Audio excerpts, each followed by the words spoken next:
Hey, I'm Decathlon Gamer. Welcome back to FM21, Worst to First, episode 17. We're heading into a new season. Vanarama National League ahead of us. We're still a half-star reputation team. However, we have moved up on the verge of hitting 1 star, and we've also gained the local rep. So it is progress. We are finally starting to climb. And then it starts going pretty fast from here. You get up into those higher echelons quite quickly, and at the top, it's Man City, really? When would they ever have the highest reputation in the world? Quality, ability to win, yes, but reputation? They have like 5 fans. I mean, seriously. I've seen like 2 Manchester City jerseys ever. Even Chelsea, I've seen dozens. I've seen far more Leeds United jerseys than I've ever seen Man City. Anyway. Chelsea also right there, number 2. The only other one with 5 stars. Really? Come on, game.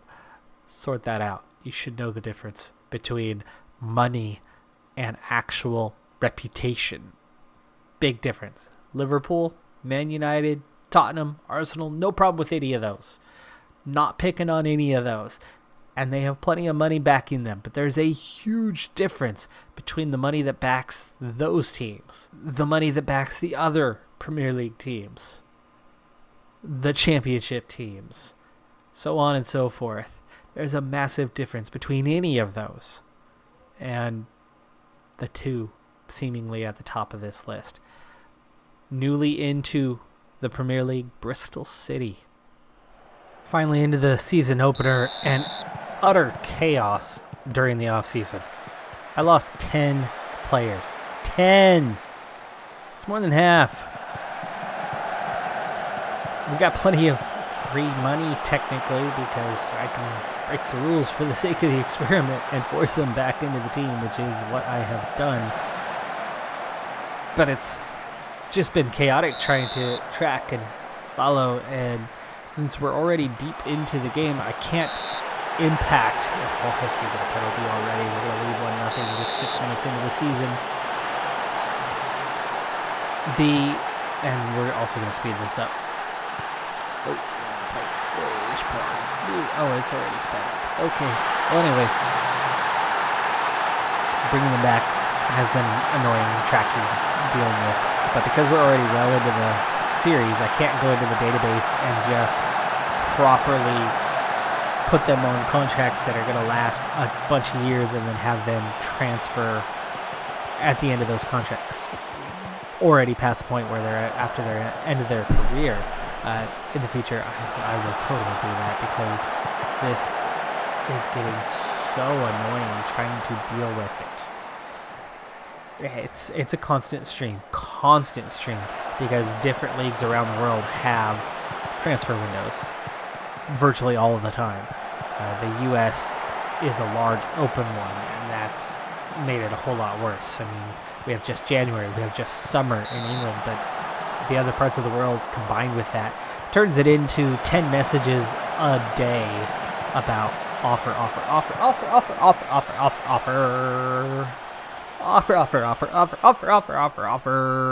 and every stinking day. So there are ways to turn that off, essentially, but it's the stream, it's the thing, and keeping track of it and knowing when you're losing a player is actually important.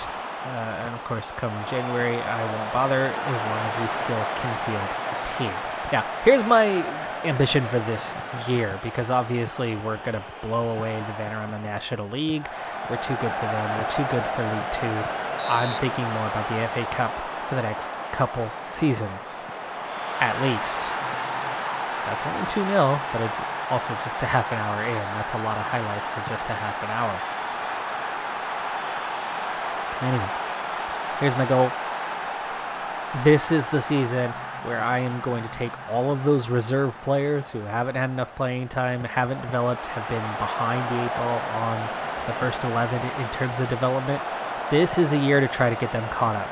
So all of them, those 7 reserve players, are all going to be in the starting lineup. Now, that doesn't mean they're necessarily going to play every match, but we'll see how much they pick up for a while. So we'll keep an eye on that, how much the assistant manager will actually put them in, which I have another new assistant manager. That's the only staff change I had this year, actually, into the second half. Today, though, I have 5 players, 5, on international duty, and we weren't able to postpone. It's the opening match of the season, I suppose. They're at the Gold Cup. It's a lot of players out, so we have 3 players on the bench from the U18 squad. No intention of playing them. That leaves us just 2 bench players. Shouldn't matter as long as we don't pick up some injuries. We've hit a high enough level that Scunthorpe United is at our level now. Holy cow, they were in the championship just 5 or 6 years ago in real life. Add on 4 or 5 years here. The mighty have fallen.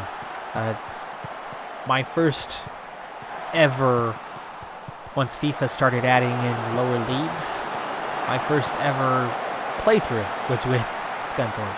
And at that time, I want to say they were League 1 because it was 3 divisions. Maybe it was League 2 and they had 4 divisions in. I don't remember for sure. But it's a team that I've kind of just kept an eye on ever since. Never close attention, but a team that I've watched. That was quite a few years ago.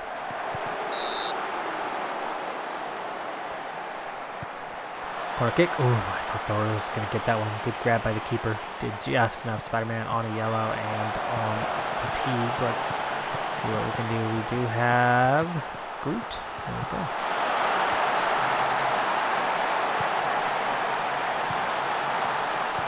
Took a while to get that third goal.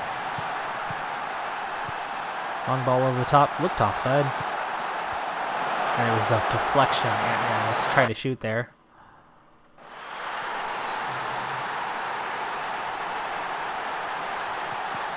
Anyway, I would like to develop those players forcibly if we have to at some point.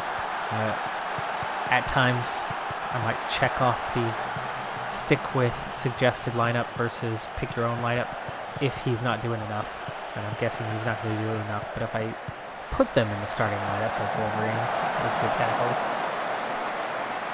And we're going to stop at 30-2 on the shots. Disappointing day to only grab 3 goals with 11 shots on target. A, that's a bad shooting percentage, 1 out of 3 essentially, and then B, it's a good save percentage for the keeper, and we only get 3 of those. Preseason was 10 plus goals every single match, but again, we were very down on our squad today compared to what it could be. Quite a few players out, but that's also what I'm looking for the season, is getting those players developed and caught up a bit. So we might not get as many top results out of that. But let's go ahead and start pushing forward. For now, during the summer, I will bring players back. Come January, we'll let some go, but we can't let enough go where we're completely out of players. We'll let up to maybe 3 go and then kind of bring back any others. All right, and we kick off on our next one. We're up against second place Bromley. It's the 7th match of the season, and the chaos has continued. We have now gone through every single one of our players except one. Hulk is the only player that has not been sold. But now, the really good news, at least for a while, is that because of the recent transactions and bringing them back to the squad, all but Hulk can't be sold again, at least for a little while. So we at least have that. Now also, the other piece is that plan of developing the other players, because I know we can cruise in the league even if we take a few losses.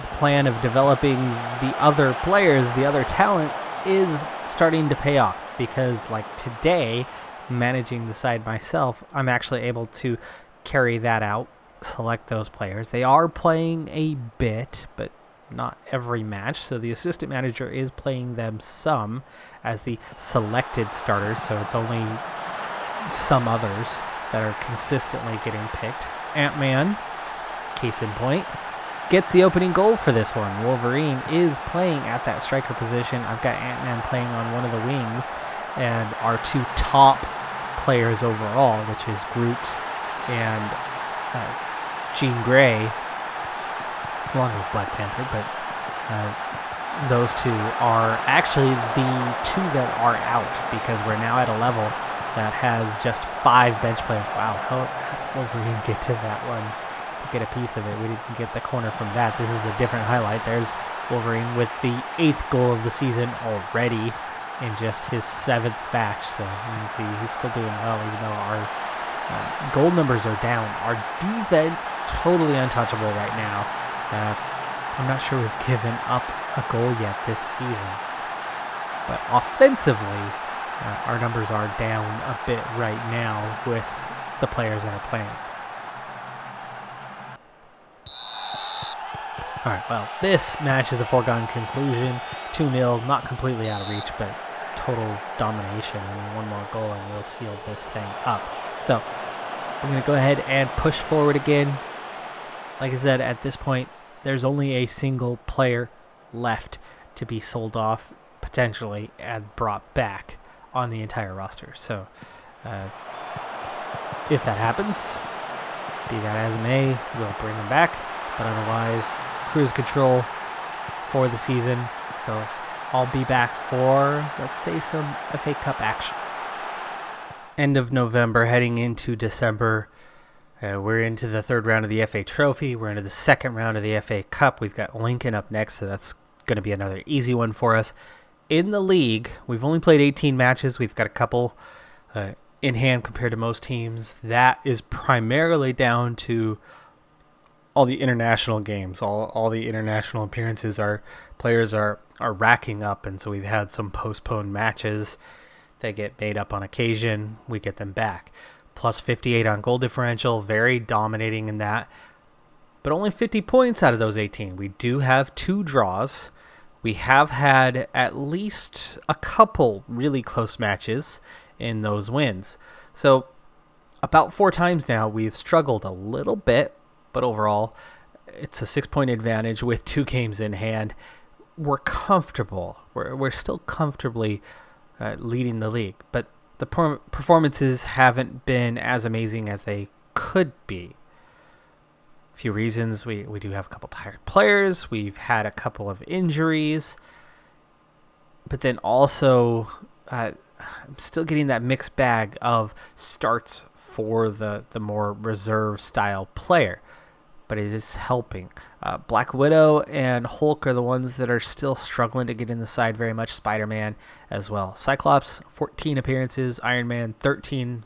Many of those off the bench, but at least they're getting in. Deadpool, Ant-Man have gotten a bit more in the starts department. So the assistant manager's doing a tolerable job. I'd give him a D.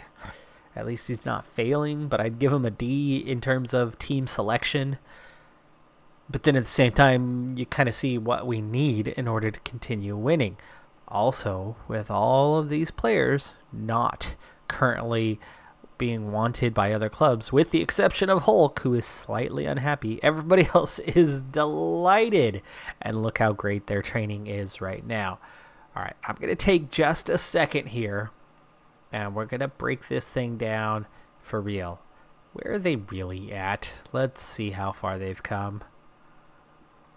152, 153, a 160 for Black Panther. So a 160 at the top. You can see most of the starters are about 140 or plus. And then you've got the reserves. Many of them are not that far behind at about a 120. And then Hulk, even Hulk has hit halfway. Hulk is right at the halfway point to a 200 ability. So what does that look like? Well, we're starting to see lots of 9s and 10s, even some 13s. 13 for the one-on-ones. 11 on the handling. Reflexes almost up to 10 finally. And then what does a 160 look like? Here's Black Panther. And let's see how this looks like when we compare to another player. And I really like the look of this and what that tells us. It's a good indicator, getting that kind of summary. Well, Vision 16, attacking's a 12 for defensive mid. That's certainly not bad. Technical's a 13, aerial's a 12. Again, defensive mid, yeah, not bad. You wouldn't begrudge them on any of those. But mental, 16. Physical, 15. Speed, 15. Vision, 16. That is a pretty dang good player. And that's somebody who right now could probably play Premier League. That's probably good enough. Right now, you'd say a solid championship player in Black Panther. And so, yes, we are very close. And Black Panther, of course, might be the highest rated by that small margin. But let's compare our two wingers that are both up there and see how similar they are in their progression. And let's see, we're looking for Groot. Very, very similar players right now. You can see aerially a little bit of difference. Jean Grey's got a bit of an edge there, but then Groot's got a small edge in a couple of areas. Overall, very, very similar players. Defending, not too bad. And 11 is pretty good for wingers, for a gegenpress winger. But they're physical, they're fast, they have good vision. They're great in the mentals. They're okay with the aerials. The technical and attacking both need a little more work to get to Premier League type level. But everything else is so dang close. For now, I'd be very happy with them in the championship. So yes, we do have that. We're there. So the upper end anyway is now at championship level and or could just about make it Premier League type level. I mean, if we look at a coach report, what do they think? Headers 1 per 90 is a bit low. Tackles per 90 is very low. Possession 1 per 90 is also really low, considering they're playing that anchor spot. But the blocks, the clearances, the fouls per 90 is also a little high. But the passing percentage is absurd. And look at that. No cons. None. And the recommendation currently operating at Premier Division level. There you have it. That is somebody who is now good enough, is ready to perform in the Premier League right now. Let's see. Fans love him. True model citizen. Very consistent. Very brave. Natural. Several positions. Not really. But everybody's got that left-right midfield thing. Current international. Plenty of experience already. And then you've got performed well in training. Core group. Strength and stamina. Developed considerably. Rich vein of form of late. And then, yeah, you can see this isn't the full green, it's the yellow. So they're just into Premier level. Could improve, slight amount, considered a physical player, English second nationality, and homegrown. So, wow. We're there. We're hitting that mark. And we're still in the, fifth tier? So, we've got to fly through a few more seasons. And honestly, if we start getting this many players to Premier level by, say, next season, we could win the FA Cup, I think, maybe next year or the year after. This season, I think we've got some players that can definitely play with a Premier League side, but we don't have 11 that can do that just yet. So we're still a little ways off where we need to be to compete. And then there's a difference between playing with a bottom table Premier League side versus one of the big six. We're not going to beat the big six to an FA Cup title at this point. Give it another season, maybe two, and I think so, yes. I think we could see our way into European competition through the FA Cup. Well, that's going to do it for this episode. I'm Decathlon Gamer. Thanks for tuning in. Be sure to hit that like button, and I'll see you next time. Have a good one. Be safe out there, and bye for now.